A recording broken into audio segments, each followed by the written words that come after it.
may may tuturo ko sa inyo na bagong treatment sa buhok. Ang ingredient is suka at saka keratin. Keratin. Tapos sa isang bowl, lalagay natin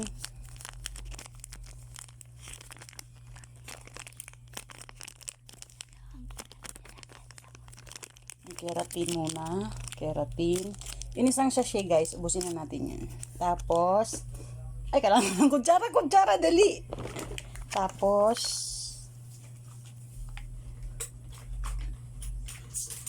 bilis boy. Tapos, kung teaspoon ang gamit nyo, ito teaspoon, ito yung maliit, pang kape. 2 teaspoon. Pag tablespoon, isang malaking kutsara, isa lang. Tapos, yan na siya, mix. Gamit ang kamay. Gamit lang kamay. Mix mo siya hanggang mag-well combine. Kamay ay. Pag nag-well combine na siya, Wait. ayan, well combine na siya. Ganyan. Lagay natin sa ulo.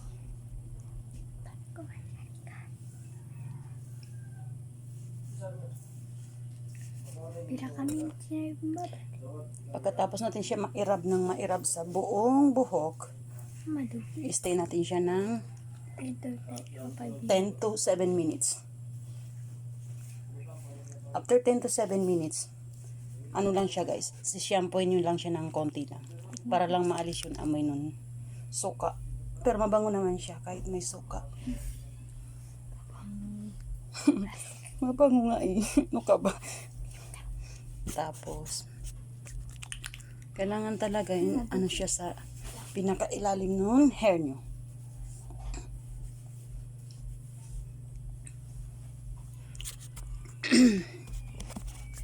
And then, ibang parang root to tips ang dating yan. Sa ilalim and then sa ano. Tapos, rub-rub lang siya.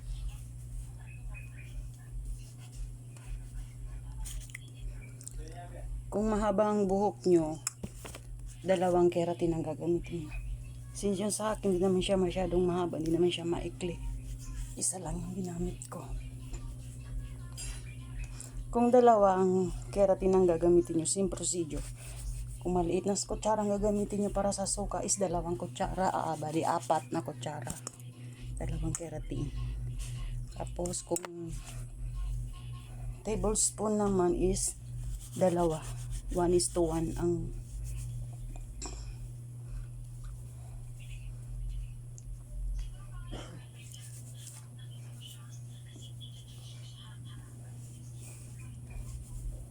and then ganyan lang siya. Huwag niyo siyang itatali ng pattern kasi magmamarka yun ponytail. Tatali nyo lang siya ng parang ganyan lang. Normal na tali. Hindi pwede yun igaganito siya. Hindi pwede igaganyan. Hindi yan pwede. Ganyan lang siya. Ganyan. Tapos, huwag nyo siyang ikita ng pagkakatali. Parang maluwang lang. Then, hayaan siya for 10 to 7 minutes. Shampoo lang po siya pag tapos na yan. Ganyan. Kailangan luwagan lang po. Yan. Okay. Ayan, after 2 hours nakaligo na tayo. Tuyo na rin yung buhok. Pero binalumbunan ko lang kasi kuan. Ayan. Tingnan natin kung ano magiging result. Tapos, suklay. Yung suklay ko katay pa ng damit ko.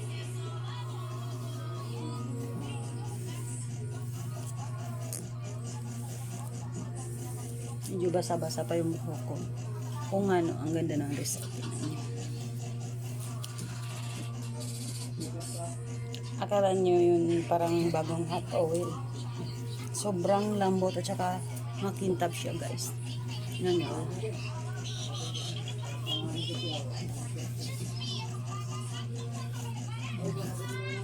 Ibang ganda. Akala mo bagong hot oil siya. Oh. Sa halagang 20 pesos, ganyan na yung result. Oh. Ganda, oh. Kailangan natuloy siya. Hindi pa siya masyado tuyo. Oh. Pero at least, nakikita niya yung result dito sa labas. Ang ganda talaga siya, para siyang hinat oil.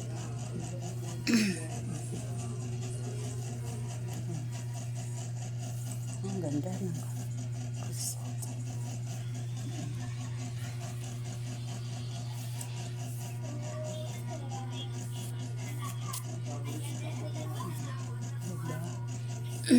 Try nyo na guys, try. Walang masama.